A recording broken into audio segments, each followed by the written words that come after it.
The book of Habakkuk, chapter 2, verse 9, in the NLT, and it reads, "What sorrow awaits you who build big houses with money gained dishonestly. You believe your wealth will buy security, putting your family's nest beyond the reach of danger. But by the murders you committed, you have shamed your name and forfeited your lives. The very stones in the walls cry out against you, and the beams in the ceilings echo the complaint. What sorrow awaits you who build cities with money gained through murder and corruption." Giving all praises, honor, and glory to Yahweh, Ba'ashem Yahweh Shai, Ba'ashem Rakakwadash. Double honors to my apostles and elders of great millstone, peace and salutations to the hopeful elect of Israel. I wanted to play this video for you and play a few more. We can keep going with the scriptures. Let me turn it up just a little bit. Who gave them the right to charge us for water and land they didn't create? We should not be paying anything for our existence on this earth.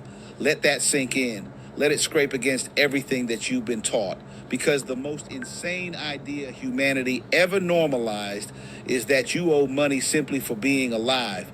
You were born here without consent on a planet you did not create, under a sky that no government ever hung, breathing air that no corporation manufactured, and somehow you start life already in debt. That's not normal. That's not moral. That is not even sane. Explain to me how land became owned. Explain how water became a bill. Explain how shelter became rent, movement became a license, and rest became something you have to earn after selling most of your waking hours.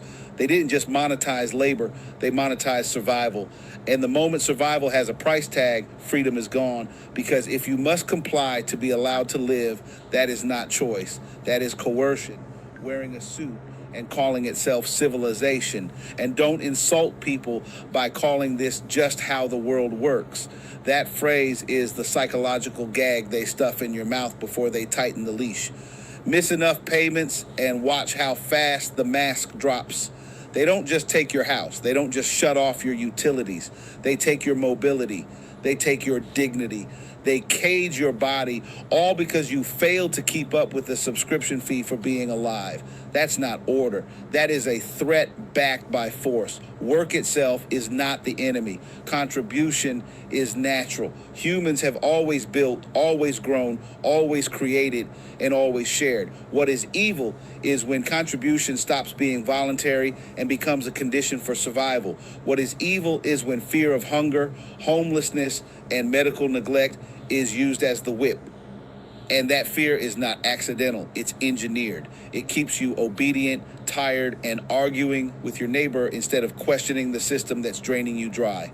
No moral system, none, can justify charging human beings for access to the earth they were born on. If a system requires you to earn the right to exist, then that system is illegitimate at its core. And if hearing this makes you uncomfortable, good. That discomfort is the sound of a lie cracking. You're not lazy for questioning this. You're not crazy for feeling it's wrong. You're dangerous because you're starting to realize the truth. You were never meant to pay for your own existence. Thanks for listening, and subscribe for more. He said a lot, and obviously it's probably AI, but they said a lot. They said the truth, man. All right?